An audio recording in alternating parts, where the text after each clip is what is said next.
Mr. Gary. Hi, I'm so excited to be here. Yeah. So I'm also very excited to be here. So thank you so much for taking your time and doing this interview with us today. I'm very glad to meet you. And so can you start by telling us a bit more about your book, I'm From, and what inspired you to become a writer? You know, a little bit about yourself. Sure. Before that, I want to thank you for your patience and kindness Thank you. because I know that we've been emailing back and forth, and you and your parents have been just so awesome. So thank you. You've been Yeah, awesome. thank Um, you. Thank you. the book itself came from like my family experience and personal experience I've had in Nova Scotia. So you know Nova Scotia because where do you live? I live in Florida. In Florida. Okay. I'm from Canada, but I've had a lot of experience teaching abroad. So I grew up in a place called Preston, which is the oldest Black community in Canada. And there's so many people there that look just like me Yeah. and you. And we tend to do so many things that are around, building a sense of belonging. And, as you get older, sometimes to get things and to experience things, you have to move. And I slowly had to move out of my community to go to school, to play different sports, and that sense of belonging it went away. And what happens when you move out of your community, you start to feel different, and you start to get comments about lots of different things that you don't know about. And then I traveled. And when I went out of university, I traveled, and I moved to a place called Kuwait, which is very, very far from Canada. And then from Kuwait, I went to Singapore, and then from Oh yeah. Singapore, I went to I went to the Philippines, and now most recently I'm in Vietnam. And in all these places, people continue to ask questions about my experiences and where I'm from. And sometimes it would be really hard to answer questions because the questions would make me feel uncomfortable. Because I felt all those things, I decided to write a book. And in that book, it's about a lot of experiences that I had growing up and some experiences that I've had as an adult as well. So I love answering that question because it's a book full of so many things that happened to me over time as well. Mm-hmm. So how'd you come up with the title? So if you, like, I'm from books have been around for like a very, very long time. And one of the things I noticed about the books or the stories or the concept of writing about I'm from is I didn't see many stories that really represented like where I came from or some of the things that I was going through. And I also like to believe that you can be from lots of different things. In the book, you can be from you know, cotton candy hair and the razor sharp lineups and the ponytails, but you can also be from Tootsie Rolls and lollipops and all those things as well. Yeah. Um, and then the hard part is you can also be from, people asking you questions that may make you feel a little uncomfortable, or things or experiences that make you feel uncomfortable. So I Mm-hmm. talk a lot about in the book how there's some books that I didn't get to read growing up as well. And that's a part of my experience. And it's something that I think has helped me grow as a human. So even though it didn't feel good, it is a part of me. So I use the title I'm from because I want people and kids and adults to know that you can be from a lot of different experiences. Yeah. And it's okay. And it's okay that we're from lots of different things. Yeah. So are there any interesting or memorable experiences that happened in your life that influenced into the book? Yeah. I think my grandmother has been such a huge influence on me. So I lost my grandmother a few years ago, but I like to believe like I'm a product of her. She is someone who has really influenced everything that I've done in regards to education, in regards to sports. And I think mainly because she told me that you need to do well. She's like, you need to do well in school, and you can do anything if you put your heart into it and you believe in yourself. But all the experiences that I've had growing up with her, just sitting around the table, having conversations with her, Yeah. sitting around the table with family, have really influenced me and my motivation to do well in the world because she's always been such a kind and gentle person, and that's Yeah. someone I want to inspire to be as I get older as well. Yeah. I like how that's very heartfelt. And so that's very, um, I'm very sorry about your grandma. Thank you. Thank you. Yeah. Do you have moments or experiences um, either in your family that have you feel like have influenced you to be like who you are? Yeah, there are some moments in my life. And like sort of like there are times when um sort of like you said how we can be from a lot of different things. There are certain moments that I feel like I'm from. Hmm. And Hmm. What moments are you thinking about? like moments like when I just spend time with my family and other moments when I'm just like thinking about how what it is to be who I am and Hmm. my culture and all a lot of those things. Hmm. I love that. I love Yeah. that. I love that. And so how long did it take to write the book? Uh, I started writing it a long time ago, and I would say the process of me starting like the draft and then getting an editor and then having her editor edit it with me and then revise it. It was probably like almost 3.5 to 4 years in total. Um, I like to believe that my wife is my best friend and she does a great job helping me. So even before my editor, she's the first person that reads everything for me. So she's also a teacher, and I would give it to her and she would cross out things and add things in. And she's the one that says, "Oh, you know what? I think it's time for you to share that with like your editor." Or sometimes she'll say, I think you need to go back and revise it a little bit more as well. So she's a great friend in telling me like honest feedback. But it took roughly 3 or 4 years before it actually got on the shelf for people to look at and buy from a Mhm. store. So a very, very long time. Yeah. Well, so what message or theme do you hope readers learn from the book I'm from? I think that I I really want specifically kids, young adults, so people who are still going through school.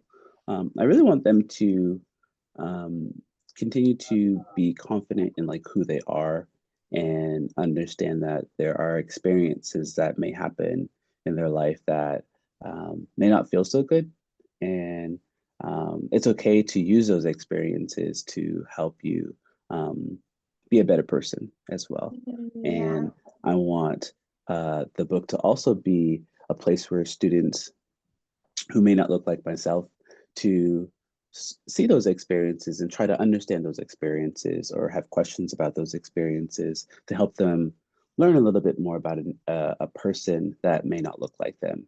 Because oftentimes, I think specifically kids like your age, and I teach third grade, so my students are so curious. They're like very, very curious about everything. And one of the things I love about them is that I don't think they are ever really trying to be like malicious or rude or um, you know um, ignorant or any of those things. I think they're just genuinely curious about someone who's a little bit different. So I want the book to be a place where students can ask questions that are respectful and curious about someone else's life, and just to help them understand that there are people out there that are going through experiences that are a little bit different than theirs. And it's okay that those experiences are allowing them to see how someone is building who they are as a human as well. Yeah. And the funny thing is, actually right now I'm in third grade. What? Are you third grade Yeah, as well? like such a coincidence. That is so fun. That is so fun. You know what? Third graders are my favorite people. So you're like one of my favorite people. So it's awesome. Thank you. And so if you could give one piece of advice to kids um who want to become authors or authors in general, what would it be? Um, I think my biggest the biggest thing I think that I would share is continue to read and write a lot, and never believe that your writing is not good enough. There are so many times, even at this age, as I was starting to become a writer and as I finished my first book, I felt like it wasn't good enough, or I felt like I would never have a second book, or I felt like no one would read my books. And one thing I want young readers to know and young writers to know is that your writing is good enough. There's so many different types of writing. Your creativity, the way you think about things, the way you say words specifically, people want to hear that. And it's okay that you write exactly the way that you talk and exactly the way that your family shares stories, because all of your stories matter and all of us go through different experiences. So if you have a story and you're thinking of something, write it down. And if you think you want to share it with someone, share it with someone, because all those stories that you have, they do matter, and there are people that are interested in them as well. If you could travel back in time and give one piece of advice to your younger self, what would it be? Oh, that's a good question. Mm, I think I would remind myself or tell myself to ask more questions. I was a very shy kid in elementary. And I'm also still like an introvert, so I don't love being around big crowds, or I don't love talking in front of people all the time.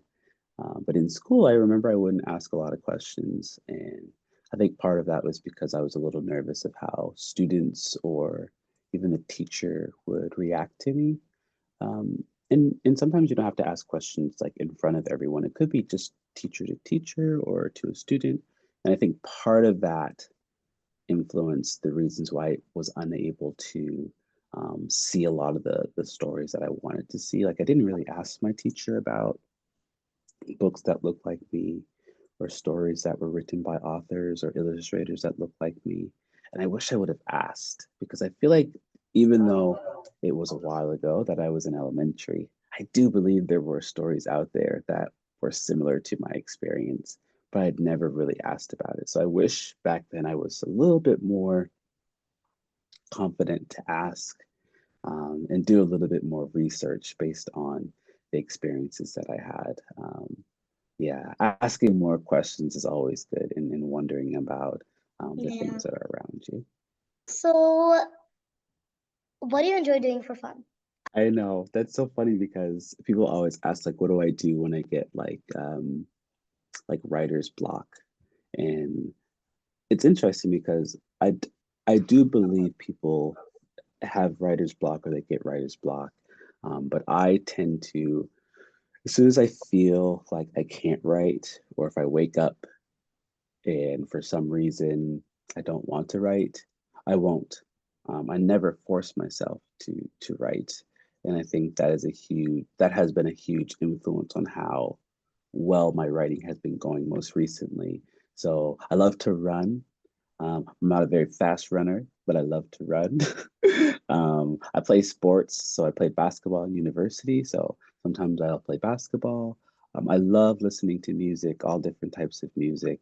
I do too. And I love to draw as well. You like listening to music as Yeah, well? I like listening to music. Yeah. And I also, this may sound funny, but I love to eat as well.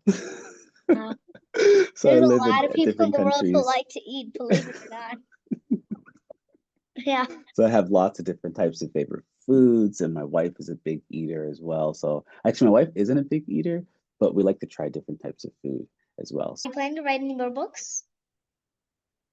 I am. So I have most I can tell you is that I have another book coming out in 25, 26, and it's about my grandfather, and it's about the idea of spending time and the importance of spending time with the people that you love.